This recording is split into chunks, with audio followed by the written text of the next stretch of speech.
We can expect the explorations eventually to bring to light a lot of new material that will link the mound builders of the Mississippi Valley, the Mayas of the Yucatan, the ancient Egyptians, and the Chaldees, ladies and gentlemen, into one distinctly primitive brotherhood. And if you follow the thread, you will find that it leads right up to the present day. You see, the illumined ones believe that Freemasonry is the parent of all religion, the original worldwide cosmic gnosis, diffused in ancient times to the uttermost ends of the earth, scattered, as it were. Freemasonry, they believe, is the Pompeii of prehistoric science. And indeed it is, if you understand that it's prehistoric science and has no basis in actual science at all.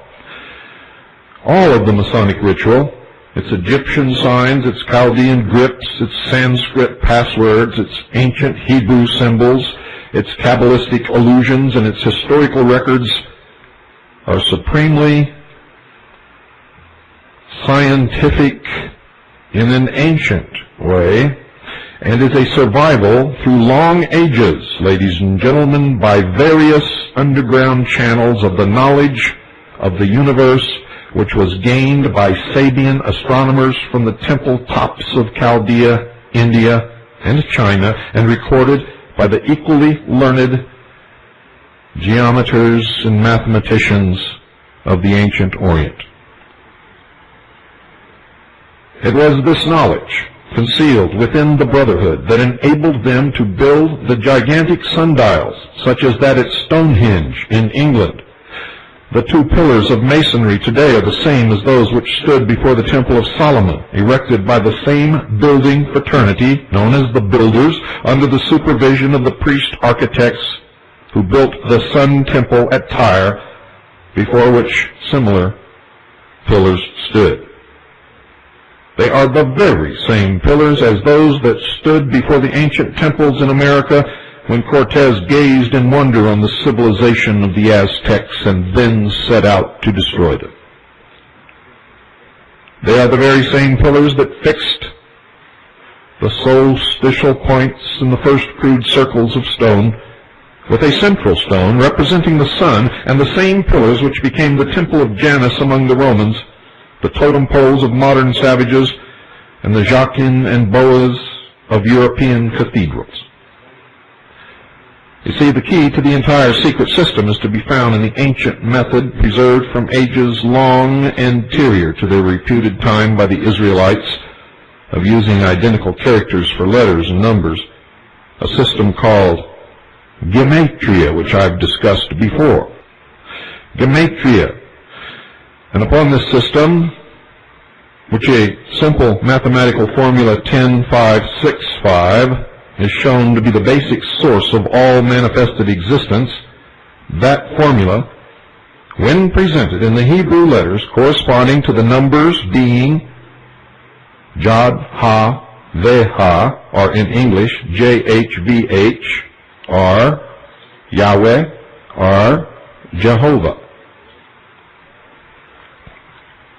You see, my research has revealed the presence of an esoteric means hidden, secret, or mystery Jehovah worship throughout the entire ancient world is the basis of all of the outwardly pantheistic cults. Not the God of the Bible, but a pantheistic God.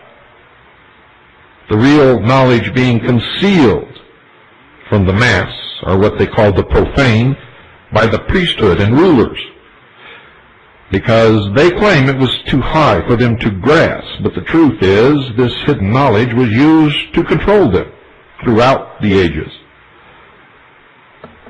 The worship of the great first principle, defined and also hidden by the mathematical Jehovah glyph, and you don't know what I'm talking about yet, so don't form any premature conclusions, was at one time spread over the whole expanse of anciently civilized America, whether represented by the vanished race of mound builders of our own United States or the perished races of Mexico, Central and South America. And this latter wonderful fact may as readily be verified by the visitor to such a purely American collection as that in the Smithsonian Institution in Washington, or the American Museum of Natural History in New York City, as by the digger in Euphrates mud or Egyptian sands. For the proof stands out once you understand the symbols.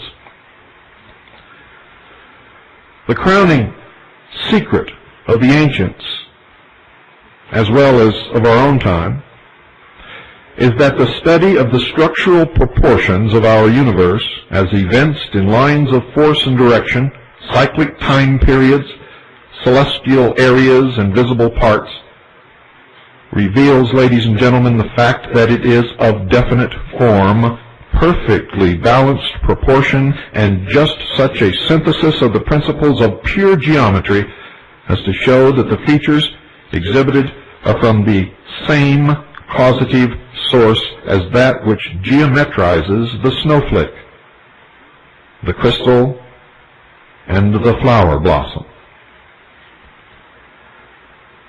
Hence the expression used in Freemasonry of the grand architect and the great geometrician of the universe. The ancient Egyptians adopted as the key to this great cosmic philosophy the famous Pythagorean triangle of proportions 3 by 4 by 5. Proportions which is the basis of the celebrated 47th proposition of Euclid. The understanding of this 47th proposition of Euclid is an absolute requirement of members of the Brotherhood. They called the three sides Osiris, Isis, and Horus, considering the first two as spirit and matter and the latter as nature evolved from the wedding of the other two. In other words, the doctrine, the church, and the full body of initiates, the practice of it all.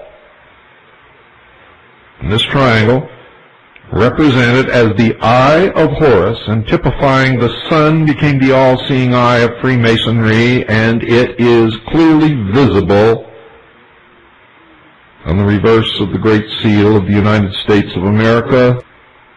The value of the Hebrew letters in the famous triangle is 543, or 543, ladies and gentlemen, which is half of an oblong of 3 times 4, the other half of which, also shown, is 345. The sum of both equals 888, and it is the value of the letters in the Greek New Testament name J-E-S-O-U-S, Jesus. An oblong of 3 by 4 contains 3 of 4 by 9 and vice versa. The oblong of 4 by 9 was represented symbolically as the Atef crown on the head of the Egyptian sun god Re, or Ra, whose name really means light. Light.